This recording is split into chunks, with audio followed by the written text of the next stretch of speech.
রচনামূলকে দেওয়া সম্পূর্ণ অনেক কম, তার মানে কিসে দিয়ে বলুন ভাইয়া? সংখ্যা। আমি এটা যদি শেয়ার করি, এটা হবে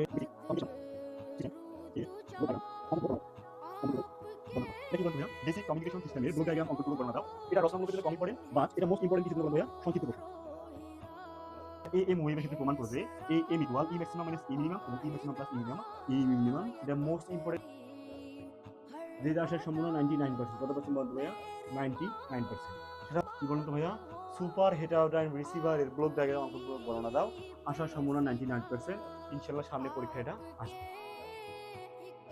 অধ্যায় 8 থেকে শুধু একটা রচনা করবো ভাইয়া, একটা রচনা করবো, সেটা হচ্ছে পিসিএম কোডিং এর মূলনীতি। কি বলতো ভাইয়া? এটা শুধু একটা রচনা করবো এই অধ্যায় 8 থেকে, সেটা কি? পিসিএম কোডিং এর মূলনীতি বর্ণনা করো। আসলে বুঝতে পারছেন? আসলে এটা কিন্তু মোস্ট ইম্পর্টেন্ট একটা প্রশ্ন, আশা করি সামনে পরীক্ষাটা আপনারা পাবেন। এটা হচ্ছে অপটিক্যাল ফাইবার এর গঠন। কি বলতো ভাইয়া? অপটিক্যাল ফাইবার এর গঠন প্রণালী, অপটিক্যাল ফাইবার এর গঠন প্রণালী বর্ণনা করো। কি বলতো ভাইয়া? Optical fibre